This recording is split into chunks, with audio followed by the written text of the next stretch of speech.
arrebentar sua cara. She-Hulk é uma série que estreou após Vingadores Ultimato e tem consequências e conexões ligadas diretamente a Vingadores Doomsday e até mesmo o próximo filme da Marvel que vai estrear aí, Homem-Aranha 4 Brand New Day, com diversos detalhes escondidos nesses episódios que levam diretamente essas duas produções super importantes, que é justamente uma série meio complicada cronologicamente. Ela faz parte da nossa saga Marvel, eu tô colocando ela somente agora aqui, após a série da Echo. Isso porque a série tem 3 momentos cronologicamente separados dentro do universo da Marvel, que dura quase um ano toda essa série, já que o começo dela é ali por volta de setembro de 2024 e ela vai terminar ali por volta de outubro de 2025 dentro do MCU. Você vai até me perguntar como é que eu sei exatamente isso. É por causa do livro oficial aqui da ordem cronológica, aprovado aqui ó pelo próprio Kevin Feige. Então nesse livro aqui mostra exatamente os meses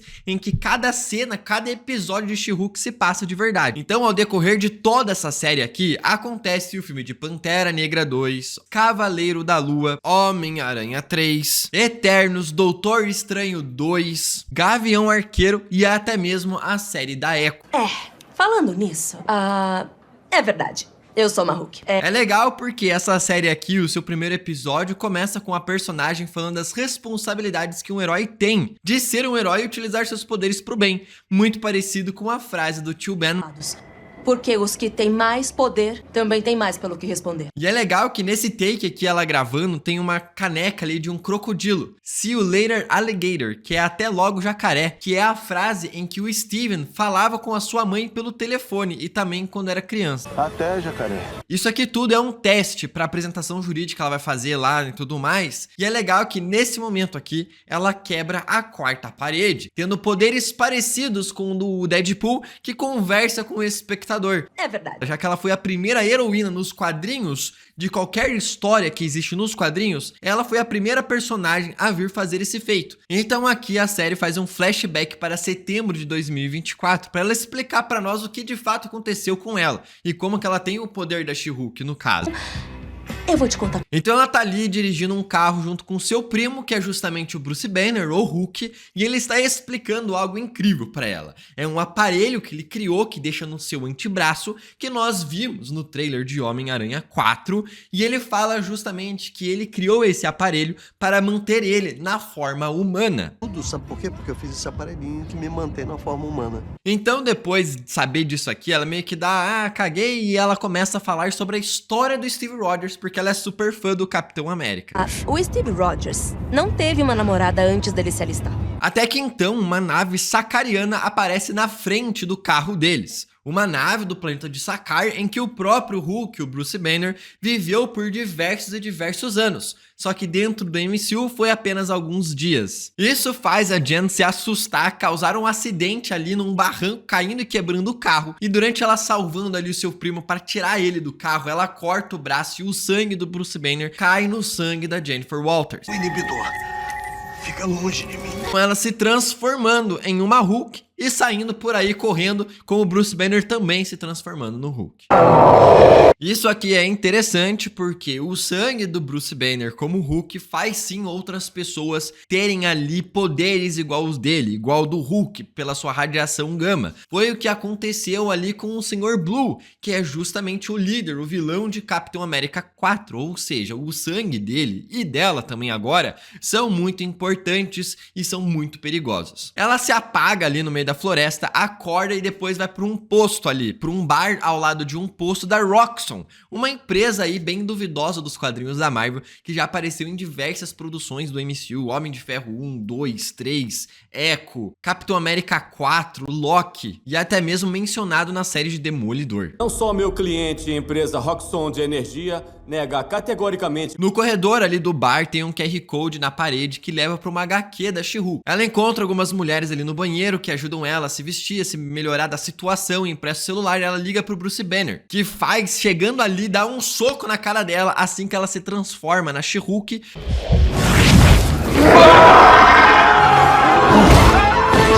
Ela acorda numa cama utilizando uma camisa do Led Zeppelin. Essa camisa aqui não é do Bruce Banner, mas sim do Tony Stark, que estava na nave dos Vingadores, dos Quinjet, lá no filme de Thor Ragnarok, que faz parte aqui, né, da nossa saga Marvel, onde está trazendo todas as produções do MCU em ordem cronológica, com todos os eventos contados bonitinhos, com todos os detalhes, referências e easter eggs em cada produção, e tem uma playlist especial aqui no canal e você vai conferir esse detalhe lá também. Ali na sala, nessa casa aí meio praieira ali que o Hulk tem, cara, a gente consegue ver não só uma máscara do Ultron, como também o elmo que o Hulk utilizou na batalha contra o Thor em Sakaar. Então ela desce as escadas procurando o Bruce Banner e lá ela viu o Professor Hulk. Olha aqui, Você é o Hulk de novo? o Professor Hulk. E ele fala que foi ali naquele laboratório que ele conseguiu unir tanto a consciência do Bruce Banner quanto a do Hulk, e os dois controlarem o corpo juntos, se transformando assim no Professor Hulk. Durante o blip, me consertando e integrando as identidades Hulk e Banner. Ele fala que o laboratório é das indústrias Stark, o Stark emprestou pra ele e tudo mais, tanto que a gente consegue ver ali selo nos equipamentos das indústrias Stark, e realmente comprovando que o personagem tá falando. O Tony construiu pra mim há alguns anos. Agora aqui é um detalhe bem interessante. Lá em Vingadores Ultimato, Bruce Banner tinha instalado as Joias do Infinito com a manopla e o braço dele inteiro ficou meio que apodrecido, né? E por conta do sangue da Jennifer Walters ser alterado ali com os raios gama que caiu do sangue do Bruce Banner no corpo dela, fez ela se transformar na She-Hulk e processar a radiação gama de uma forma diferente, que ele conseguiu utilizar aquilo no corpo dele para fazer o seu braço ali voltar a ser saudável novamente e não ficar mais, né, debilitado e tudo mais. Ou seja, o sangue dela é muito importante aqui também. E do jeito que ele metaboliza a gama, eu fui capaz de usá-lo pra curar completamente o meu braço. É aí então que o Bruce Banner fala que vai destruir o sangue dela pra ninguém mais ter acesso ao sangue dela, coisa que ele esqueceu, né, com o Mr. Blue lá, que tinha vários sangues dele lá presos no primeiro filme do Hulk. É muito perigoso liberar isso no mundo. O Bruce então fala que vai começar a treinar ela pra controlar suas emoções, pra não perder o controle igual ele faz quando se transforma no Hulk. E ele fala ali pra ela ter estresses, né, medos e tristezas e sentimentos muito fortes, e eles falam sobre divertidamente da morte do Bing Bong. Quando o Bing Bong pula do carrinho divertidamente. Bing Bong não. Ela tá prestes a morrer, se transforma, e nesse momento Bruce Banner descobre que ela não tem um alter ego, como no caso o Hulk, e ela continua no controle até mesmo quando se transforma. Você ainda é a Jen? Nesse momento? Sou. E eu tô consciente. Ele pergunta se ela não sente uma outra mão no volante, e ela presa lá atrás e tudo mais, fazendo referência a uma conversa que ele teve com o Thor em Thor Ragnarok. Vem cá, você não sente mesmo que tem outra mão segurando o volante? Eu senti que o Hulk e eu, a gente dividia o volante. Mas dessa vez é como se ele tivesse a chave do carro e eu estivesse trancado ali na mala. Ela pergunta pra ele como é que ele se destransformava e tudo mais, ele fala que ele só perdendo consciência, ou a Natasha cantando uma musiquinha pra ele fazer dormir, referenciando a cena de Vingadores Era de Ultron. Caio de um jato ou sou nocauteado por um robô e aí eu acordo como Banner. Ou a Natasha, por um tempo, me colocava pra dormir. O Bruce Banner, então, vai lá criar uma cama reforçada pra Jennifer Walters utilizando uma camisa dos Revingadores, equipe que o Thor criou em Ragnarok. E seria os Revingadores. Revingadores. Porque eu quero uma revanche. E ele até mesmo fala das calças de elastano que ela tem que começar a usar, que vai ser a melhor amiga dela, que a gente consegue ver ele criando essas calças junto com o Tony Stark em Era de Ultron no laboratório. Quem é a sua melhor amiga? A Nick. Elastano. Eles vão beber ali num bar que o Bruce e o Tony Stark criaram, e ele diz pra ela que ela não pode ser apenas uma advogada, que ela tem que usar os seus poderes para proteger o mundo também. E é justamente por isso que ela deve controlar a sua raiva. Vou usar isso como advogada. Jen, quando você tem poderes assim, tá colocando um alvo nas suas costas e nas das pessoas de quem você gosta. E ela que responde que ela aprendeu a controlar os seus sentimentos, a sua raiva, ao longo da sua vida inteira, deixando o Bruce Banner de cara com a habilidade dela de conseguir se transformar e se destransformar tranquilamente. Basicamente todo dia, porque se eu não controlar, eu posso ficar emotiva, passar dificuldades, ou posso até mesmo literalmente ser morta. Ela começa a ir embora, o Hulk não quer deixá-la ir, porque ele fala que ela tem que ser uma heroína agora, e ela fala que só quer ser uma advogada e seguir com a própria vida. E eles começam a lutar por conta disso. Nessa luta aqui, o Hulk utiliza um golpe bem famoso dele, que é um tapão de vento que ele cria atacando a Jennifer Walters. Enfim, eles lutam, quebram a barraca, eles reconsertam a barraca de novo. Os dois ficam brothers novamente, e a Jennifer Walters volta pra seguir a sua vida como advogada de novo. A porta tá sempre aberta. Valeu. E aí voltamos pro presente, que é justamente maio de 2025. Ela começa ali o seu julgamento e tudo mais, até que simplesmente a Titânia aparece, uma vilã dos quadrinhos da Marvel ali, que também é vilã da própria She-Hulk, e as duas saem na porrada. E isso aqui é uma cena que justamente justifica o que o Bruce Banner tinha falado pra ela, que ela, por mais que ela queira seguir como uma vida como advogada, ela também tem que ser uma heroína e usar os seus poderes quando é necessário para proteger as pessoas. E a cena pós-crédito desse primeiro episódio é simplesmente a melhor. Por quê? Literalmente tá ela e o Bruce Banner anteriormente conversando lá no bar e o Hulk falando que o Steve Rogers não é um virgem, e sim que ele fez relações durante a sua turnê no primeiro filme de Capitão América em 1943. Steve Rogers não é virgem. Ele perdeu a virgindade dele para uma garota em 1943 numa turnê da USO. O episódio 2 começa com os jornalistas chamando a She-Hulk de She-Hulk por causa da luta que ela teve contra a Titânia. Virou o Hulk. Tipo, mulher e Hulk. Uma mulher Hulk? Exato. Depois disso, ela questiona a sua amiga ali num bar, numa conversa, falando que se ela vai se tornar uma Vingadora, perguntando se os Vingadores recebem salário ou coisa do tipo. É legal porque na série Falcão e o Soldado Invernal, o Falcão fala que os Vingadores não recebiam salário nenhum pro carinha do banco. Respondida a pergunta. Os Vingadores oferecem plano de saúde? Eles recebem salário? Tem algum tipo de bolsa para heróis? O Stark pagava vocês na época dele? Obrigado, mas não funciona bem assim. É nesse momento, então, que o chefe dela da empresa vai lá e demite ela, justamente porque ela salvou a vida do júri, ganhando o caso e falando que foi corrompido ali justamente pela boa ação dela e tudo mais, e é por isso que ela foi demitida. Nada a ver. Não, Jenny, eu sinto muito, mas tenho que dispensar você. Peraí, o senhor tá me despedindo? Então ela começa a procurar empregos ali, né, no seu notebook, no seu laptop e tudo mais, e a gente consegue ver um QR Code que também leva para uma HQ da She-Hulk. Ali a gente vê algumas referências bem interessantes. Homem com garras de metal arranja briga em bar, fazendo referência a justamente o próprio Wolverine. E também uma referência do celestial Tiamut, que foi congelado no meio do oceano. É então que ela recebe uma mensagem da sua família pro jantar, e a gente vê que o celular dela tem a diária de trabalho ali e tudo mais, simplesmente com a bunda do Steve Rogers, fazendo referência à piada da bunda da América em Vingadores Ultimato. O que eu tô vendo aqui é a cara da América. É, até que é bonitinho, sim. E é legal que no jantar ali da família, eles falam que agora que ela é uma heroína e tudo mais, perguntam se o Gavião Arqueiro, depois que ele solta as flechas, ele vai lá buscar elas depois. A série de Gavião Arqueiro mostra isso, e sim, ele vai lá pegar elas de novo. O que acontece com as flechas dele? Ele depois sai procurando e recolhendo as flechas que ele atirou? Até que então, em um bar, chega um outro cara de uma outra empresa de advocacia querendo contratar ela como She-Hulk, justamente para ser a líder ali em casos envolvendo super-heróis. Para chefiar uma nova divisão, sim. Tira um tempo para pensar. Eu aceito. Ela, como não é boba nem nada, aceita a oferta de emprego, e aí entrando ali no hall do trabalho dela e tudo mais, vemos uma parede repleta de quadrinhos da Marvel. E ali ela recebe o trabalho do seu chefe de libertar o Emil Blonsky, sim, o abominável vilão de Hulk 1, da prisão da controle de danos. No caso, é a condicional de Emil Blonsky. Ela então vai em direção a Controle de Danos, uma empresa que o próprio Tony Stark criou em Vingadores 1, após os eventos da destruição de Nova York que a gente viu no início de Homem-Aranha 1, e que já apareceu caçando super-heróis tanto na série de Miss Marvel como também na de Wonder Man. E é legal que a série do Emil Blonsky fica no setor A113, fazendo referência à sala ali, né, da própria Pixar. Ali conversando com o Emil Blonsky na prisão, o cara fala que ele só atacou o Hulk porque ele recebeu um soro de super soldado do próprio governo americano e que ele não teve culpa. Foi o governo americano que teve culpa. É, porque eles tinham injetado em mim aquele soro do super soldado. Fazendo aqui referência à cena de Hulk 1 com o próprio General Ross dando o soro de super soldado no cara. Ele disse que ele estava achando que ele seria o herói, já que ele estava derrotando um monstro por os Estados Unidos a pedido do próprio governo. E ele falou que tudo então mudou a situação e que agora ele entende o que ele fez. Trancafiado aqui.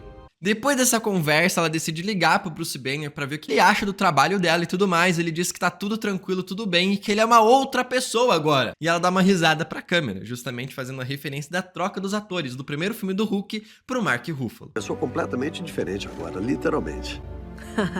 E é nesse momento aí que o jornal simplesmente vaza ali publicamente o vídeo da luta do Emil Blonsky contra, o Abominável contra o Wong no filme de Shang-Chi. Parece ser um clube da luta clandestino, depois de ter escapado da prisão de alguma forma. O episódio 3 começa ela indo até a Controle de Danos conversar com o Emil Blonsky, perguntando que vídeo é aquele, e ele fala: fui obrigado pelo Wong, eu não tive culpa nenhuma. O nome dele é... Wong. Só Wong. A Nick ali, amiga da Jennifer Walters, começa a pesquisar ali sobre o Wong, e ali temos ali o quê? Que ele é o Mago Supremo em tempo integral, que era justamente o cargo do Doutor Estranho, e ele só tem esse cargo porque o Doutor Estranho foi blipado por 5 anos. Fala que ele já foi um bibliotecário em Camartage, que é o que ele fazia no primeiro filme de Doutor Estranho 1, e que antes ele era um vendedor da empresa Target por 9 anos. É nesse momento, então, que ela quebra a quarta parede falando que a série dela não é sobre participações especiais, meio que, vai ter várias durante toda a série, e que ela é a personagem principal da história. Só não vai esquecer sobre quem é essa série.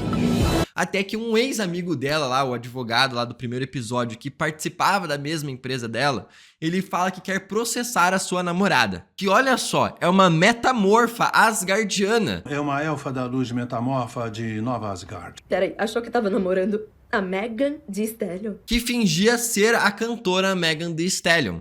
Ou seja, Asgardianos aqui tomando conta do MCU agora que eles estão na nova Asgard dentro do planeta Terra. Até que é interrompido esse caso aqui quando chega o Wong falando que estava usando o Emil Blonsky apenas para treinar para ser um Mago Supremo melhor. Porque eu necessitava de um oponente digno como parte do meu treinamento para me tornar o Mago Supremo. Então ele começa a dar soluções aqui para resolver o caso, falando que ele não vai apagar a memória de ninguém. Obviamente fazendo uma referência ali ao que aconteceu em Homem-Aranha 3. Também fala de jogar o cara na dimensão espelhada, coisa que o Doutor Estranho fazia pra caramba no primeiro filme.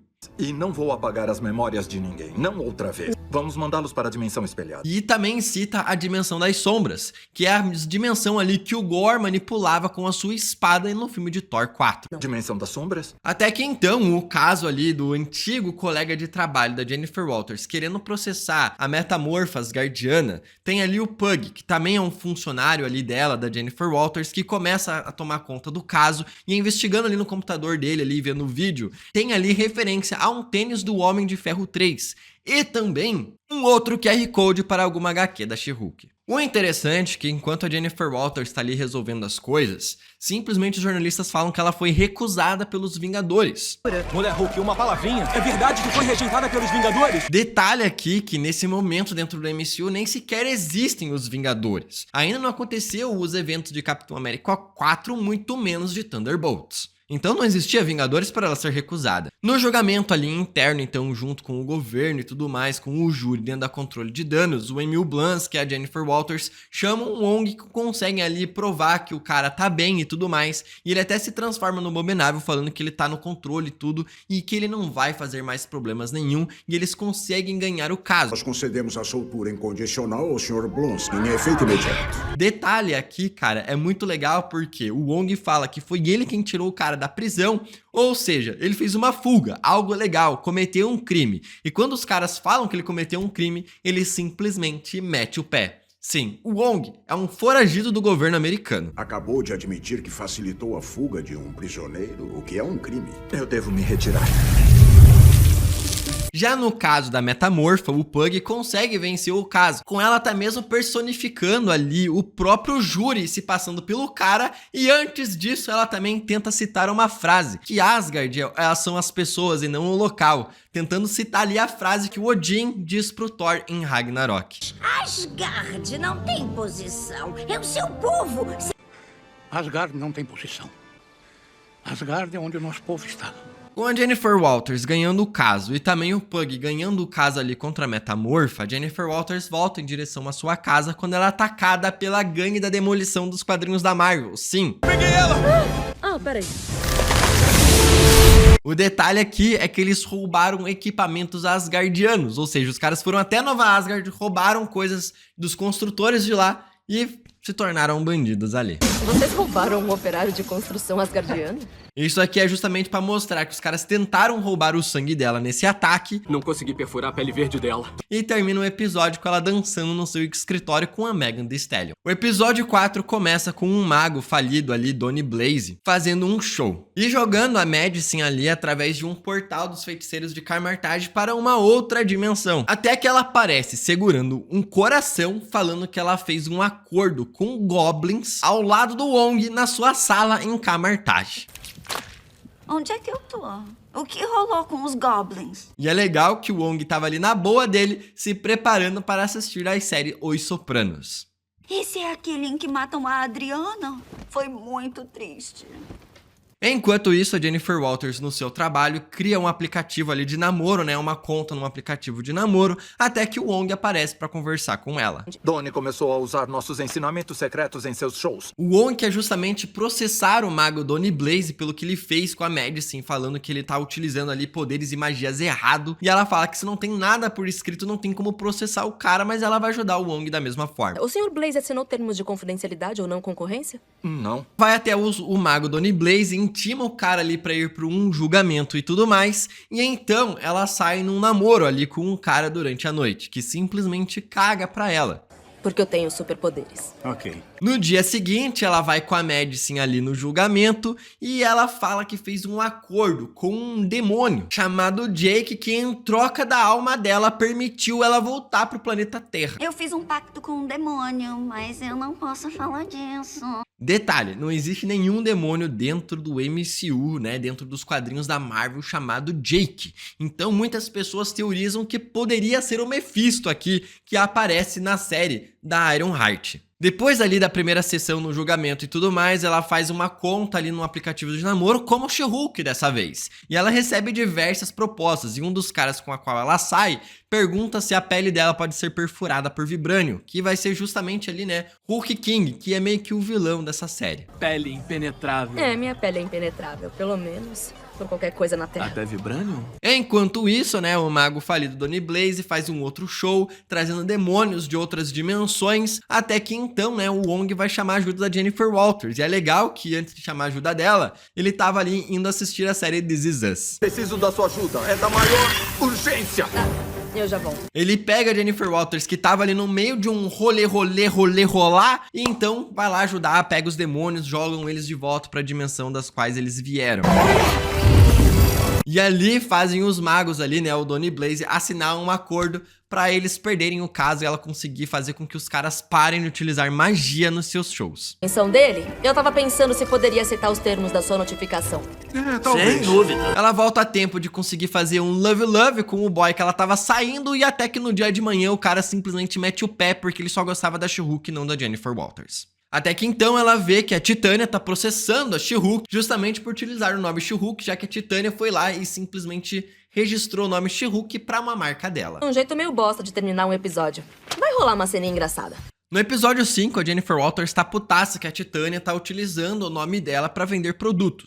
Você tá usando o meu nome pra vender seus produtos nojentos e tá me processando? Enquanto a Nick e o Pug vão ir pra uma estilista pra conseguir roupas melhores pra Jennifer Walters. É então que o chefe da empresa de advocacia da Jennifer Walters quer justamente processar a Titânia, e ele coloca outra advogada no caso. E ela é legal que ela até mesmo cita ali que Thor e Doutor Estranho não precisaram fazer isso, e a mulher fala, ué, mas esse aqui é justamente o nome dos caras. O Doutor Estranho teve que registrar o nome dele? O Thor? Você usou exemplos de pessoas que usam seus nomes reais. Chegando no julgamento, a Titânia simplesmente chama a She-Hulk de Shrek. Linda roupa, Shrek.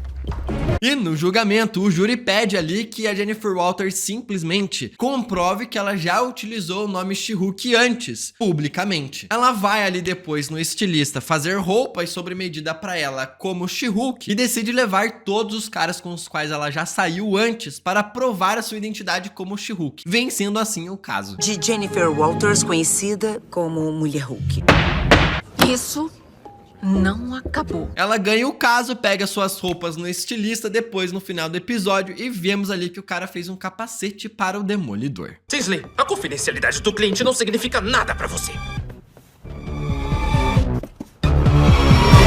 Já no episódio 6, ela é convidada para um casamento de uma antiga amiga da escola dela. E a partir de agora, a série está passando em julho de 2025. E enquanto ela tá nesse casamento, a sua amiga Nick tá ali num caso ali cuidando de um super-herói chamado O Senhor Imortal. E sempre que ele morre, ele fica imortal pela forma que ele morreu antes, voltando à vida segundos depois. Basta nessa situação, escuta o que eu tô te falando.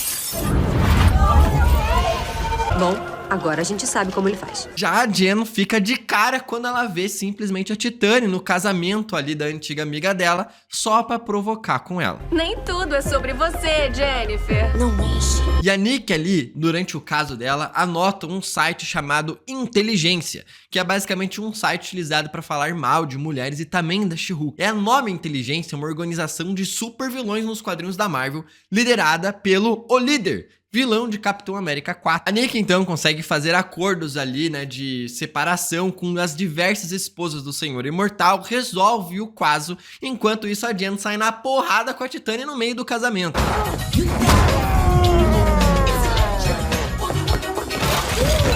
A Nick e a Amélia ali, então, veem um site da Inteligência falando que eles querem matar a She-Hulk. E enquanto isso, ela tá lá, depois da briga no casamento, conversando com um cara legal, com ela e tudo mais. Mas, obviamente, tudo isso aqui com ela sendo vigiada por cientistas, criando agora ali como se fosse uma seringa com ponta de vibrânio. Já no episódio 7, ela sai com o cara do casamento diversas e diversas vezes, até o cara simplesmente não responder mais as suas mensagens. Por que ele não pode responder minha mensagem? Por que é tão difícil? Não existe nenhuma razão hoje em dia pra ele não responder uma mensagem. É então que a polícia ali pede pra Jennifer Walters ir como She-Hulk ver o Abominável que teve problema ali com sua tornozeleira enquanto ele está sendo mantido livre da prisão. Ela vê uma briga acontecendo com o Homem-Búfalo, o El Águila, que o El Águila é praticamente um mutante, tá? E o Homem-Búfalo é um cara que sofreu experimentos em laboratório. Mas o que tá acontecendo aqui? Eles quebram o carro dela nessa briga ali, ela chama o reboque, e enquanto isso ela vai dar uma olhada no local ali que o próprio Abominável tá cuidando. Ela passa o dia com os caras fazendo uma espécie de uma reabilitação para os caras se tornarem, se aceitarem, uma espécie de um psicólogo em conjunto ali com todo mundo. Ali temos o personagem Sarraceno, que é um mercenário nos quadrinhos da Marvel, mas que aqui o cara acredita que ele é um vampiro, trazendo mais a temática ali do Blade pro universo do MCU. E também o Porco-Espinho, que é um personagem que também está nos quadrinhos da Marvel. Porco-Espinho quer dizer alguma coisa? Não, valeu. Até que ela vê justamente um dos caras da gangue da Demolição ali tentando fazer uma reabilitação, os caras saem na porrada, depois eles conversam e eles ajudam ela a aceitar o que tá acontecendo com a vida dela e também a se aceitar um pouco mais, ela mesma se aceitar. Eles gostariam de mim se eu não tivesse tudo isso? Se eu fosse só a Jen? Então todo mundo ajuda ela ali a deletar o contato do cara que simplesmente esqueceu dela e ela conseguindo seguir a sua vida em frente. É literalmente uma gangue, só pra deixar claro para o comitê da condicional. Tá, pode deixar. Então mostra o que aconteceu 3 dias antes, que com o cara que tava saindo com ela, só usou ela pra conseguir tirar o sangue dela enquanto dormia. O episódio 8 começa com o Homem-Sapo dos quadrinhos da Marvel, indo até a Jennifer Walters pedindo para processar o estilista que fez o traje dele que deu defeito enquanto ele combatia contra ladrões. E adivinha quem chega pra proteger ali e defender o estilista? Simplesmente o próprio Matt Murdock, o Demolidor. Meu nome é Matthew Murdock, eu vou representar o Sr. Jacobson nesse caso. Então, desculpa o atraso. E é legal que o Matt Murdock aqui utiliza o próprio Tratado de Sokovia para ganhar o caso dela. Devo lembrá-la que o Tratado de Sokovia foi revogado.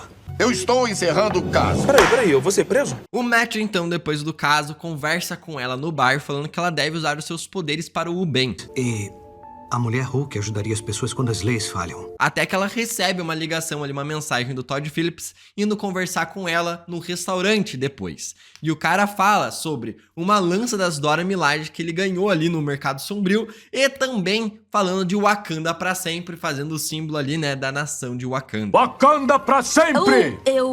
Isso tá me deixando desconfortável. Ele diz pra ela trabalhar no caso pra ele, já que os wakandanos estão querendo a lança de volta, ela simplesmente manda o cara se ferrar. É nesse momento que o Homem-Sapo liga desesperado pra Jennifer Walters, falando que ele está sendo atacado pelo Demolidor, e ela vai até lá salvar o cara, lutando contra o Matt Murdock, deixando o Homem-Sapo fugir, e ela derrota o cara dando um super tapão, deixando o Matt Murdock surdaço. fazendo ele perder um pouco ali os seus sentidos. E quando ela ergue o Demolidor assim, né, pelo cangote, ela dá pra ver lá atrás a placa da peça de teatro do Steve Rogers. Você finge ser cego, cara, porque olha, isso é muito errado. E ele fala que o Homem-Sapo sequestrou o estilista Luke. E então mostra lá o Homem-Sapo falando pro cara criar uma armadura com uma inteligência artificial com um sotaque britânico, fazendo referência ao Jarvis. Prova de bala. Uma inteligência artificial com um sotaque britânico que fale comigo.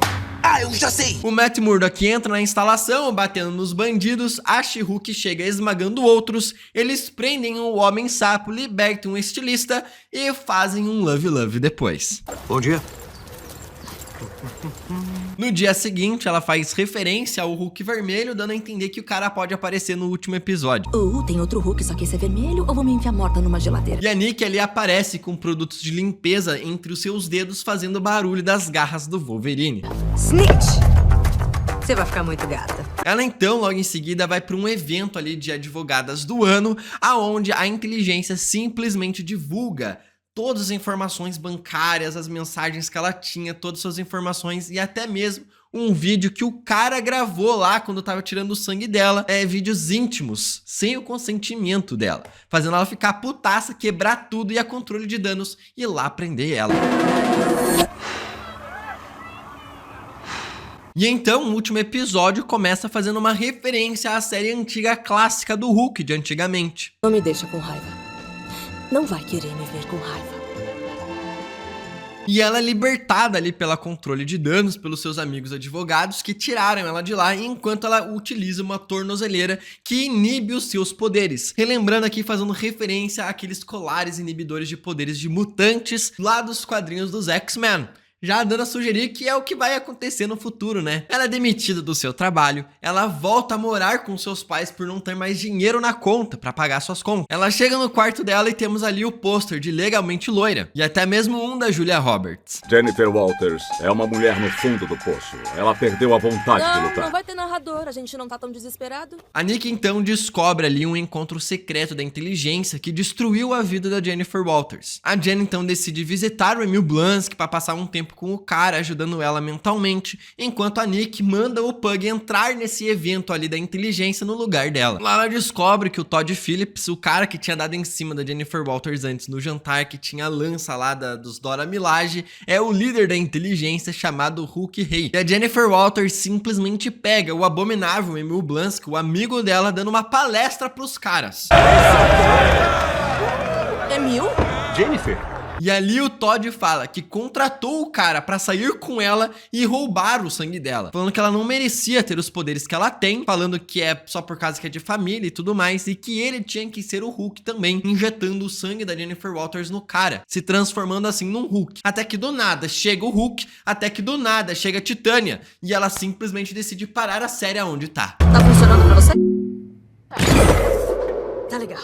Deixa eu ver aqui. Ela simplesmente sai ali na página da Marvel Studios dentro do Disney Plus e vai ali para um outro programa que se passa durante os estúdios ali da produção do filme de Shang-Chi, entrando nos estúdios da Marvel, dentro dos estúdios da Disney, que dá até pra ver uma estátua ali do próprio Walt Disney com o Mickey. Ela entra na sala dos roteiristas de produção da própria série dela e conversa com os caras falando que aquilo tá um horror. E episódio final idiota tá sendo esse? Não dando certo, ela fala que vai conversar com o Kevin Feige e os caras dão risada da cara dela. Ok, então eu quero falar com o Kevin. Indo até lá, temos diversas referências. A armadura do Homem de Ferro 2, a 3, a 4 utilizada em Vingadores 1, uma manopla do infinito no balcão e um boneco do Thanos. Sem falar uma do Hulk, do Shang-Chi, da Xu Xialing e uma do Groot. Ela bate em diversos seguranças que estão impedindo ela num corredor com diversas artes conceituais de diversos filmes da Marvel. Até que ela entra na sala do Kevin Feige. E aqui é um robô de inteligência artificial com diversos telões passando cenas e filmes do MCU. Vingadores 1, Era de Ultron, Ragnarok, Ultimato, Pantera Negra 1, Doutor Estranho 2, Guerra Infinita, Guerra Civil, Homem de Ferro 1, Eternos e WandaVision. E é legal que esse robozinho ali tem um design que parece que ele tem um boné já que o Kevin Feige só aparece publicamente utilizando um boné. O Kevin Feige fala para ela voltar na sua forma humana normal, porque a equipe de efeitos especiais já está produzindo ali um outro filme, e toca a musiquinha de Pantera Negra, simbolizando que era o filme de Pantera Negra 2. A equipe de efeitos especiais já passou para outro projeto. Ela fala que a série dela não tem que trabalhar o soro de super soldado ou o sangue dela, porque parece que é meio que algo que já foi utilizado antes. Ela tira o Todd com os poderes do Hulk, ela tira o Hulk no final ajudando ela, fala pro Demolidor aparecer só pra ela poder transar. Eu não me importaria de ver o Demolidor de novo.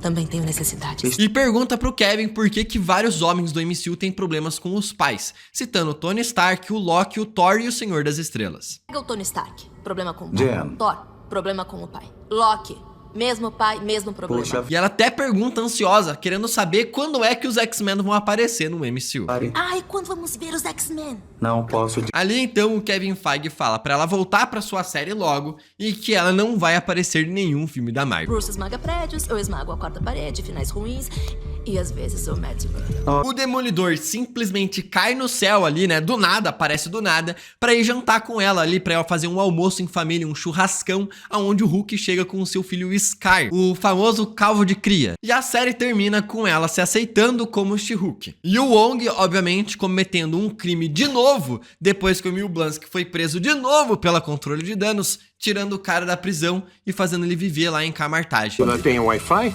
Nós temos Wi-Fi. Até agora, em Vingadores Doomsday, terminamos ali com o Wong, até o momento, sendo um foragido do governo americano, escondendo o abominável dentro de Camartage. Doideira. Essa aqui foi a série da She-Hulk resumida, com todos os detalhes, referências e easter eggs conectados ao MCU. Segue aqui para ver os outros vídeos da nossa saga Marvel. Até o próximo vídeo e... tchica-tchica!